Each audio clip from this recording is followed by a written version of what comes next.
We have the official rule book from the XFL. They announced some key rule changes for the 2023 season, but they keep some old ones: kickoff, tiered extra points, just to name a few. So today, the XFL announced its official rules for the 2023 season, which includes innovative changes in the areas of clock management, player reviews, and late game possession designed to improve gameplay and enhance the fan viewing experience.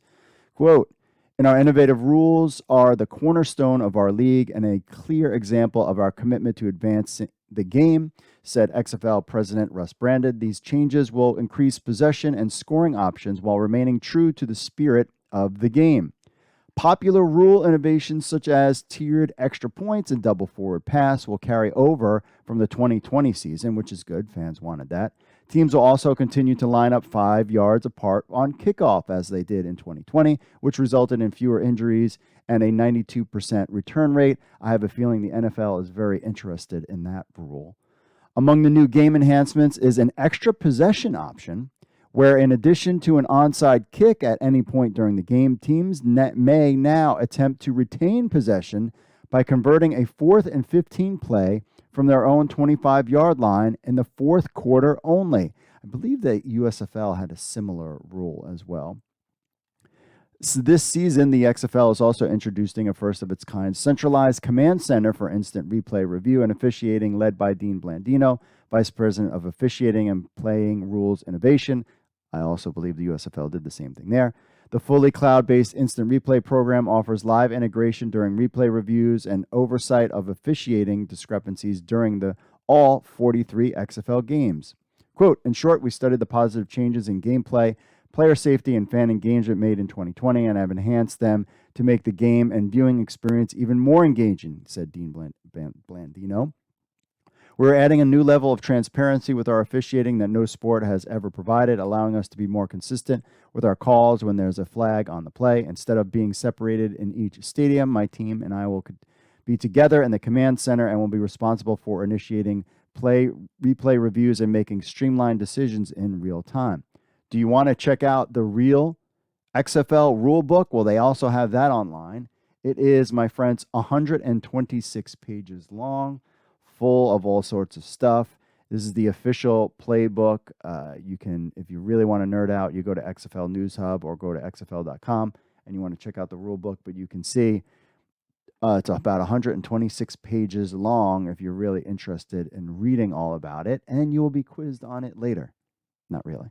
But below are some of the XFL's key new rules and modifications from 2020. So they are making some changes. So for game timing, clock will start following incomplete passes and out-of-bounds plays prior to 2-minute warning of either half.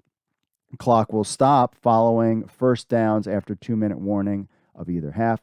Play clock will increase from 25 seconds to 35 seconds. Now, that is a big difference, a change from the XFL. I will say, being at the games moved real quick. That's very interesting that the play clock has moved back from 25 to 35 seconds. Timeouts increased from 2 to 3 per team per half. Now, you got to remember, and also the XFL will operate with a 35-second play clock. One of the things you need to understand is that they did play 5 games. They knew what worked, what didn't work. So I guess part of that process, and Dean Blandino was part of that.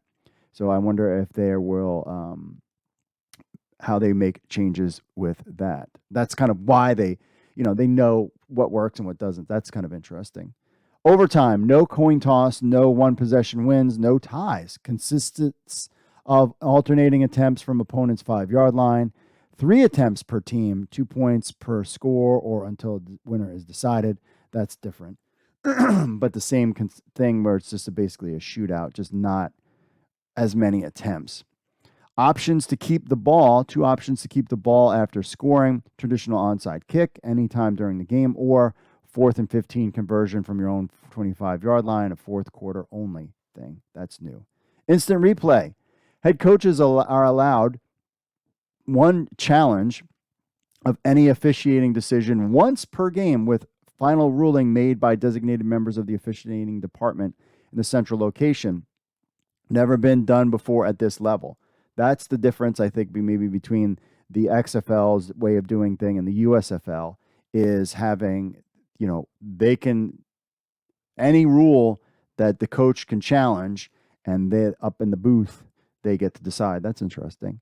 Centralized replay, we talked about that. Replay may correct obvious errors on non-reviewable plays, player safety at any point during the game, and any issue that significantly impacts the outcome of the game in the last 5 minutes of regulation plus overtime. So this is good. My thing is just get the calls right. That's all I care about. Just get it right.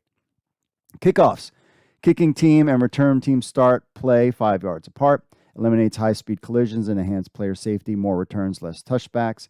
A 92% kickoffs returned in the XFL 2.0 compared to the 39.6 in the NFL. I mean, it's so silly why they do kickoffs now. I have a feeling the NFL wants them to test this, and they're going to see how it goes. I have a feeling the NFL will implement this rule in the next 3 years as part of their partnership with the XFL and getting this data. Average XFL drive started at the 29-yard line compared to the 25-yard line in the NFL. So that stays the same. Extra points, tiered extra points are back, which is good. Teams will have 3 options for extra points following a touchdown. 2-yard line, 1 point, 5-yard line, 2 points, 10-yard line, 3 points. Replaces the traditional kick, providing teams a chance to score more points and build excitement within the game. And finally, the double forward pass. If a team completes a forward pass behind the line of scrimmage, that team may throw a second forward pass as long as the ball has not crossed the line of scrimmage. Once the ball has passed the line of scrimmage, no forward passes are permitted. Less risky because the first pass may fall incomplete rather than becoming a live ball lateral. I believe the double forward pass maybe was used once or twice. We'll have to see if how much of this actually gets used. Seems cool, but no one really used it in the beginning. The XFL, of course, will kick off on February 18th, 2023, in partnership with the Walt Disney Company, ESPN. So what do you think? Leave us a review. Let us know in the comments. What do you think about the key rules? Are you happy with that they kept them? I'm pretty much completely satisfied. I think this is all great. The biggest one for me coming out of this is the changing of the play clock from 25 seconds to 35 seconds. That definitely felt very fast being at games where the game moved by quickly. I wonder how television-wise, are they still going to try to go for that goal of a game within 3 hours, or are they going to try to stretch it out a little bit more? But overtime rules are back. Tier point extras points are good. Kickoff is back. I'm happy. Let us know what you think in the comments, and make sure you like and subscribe to this channel.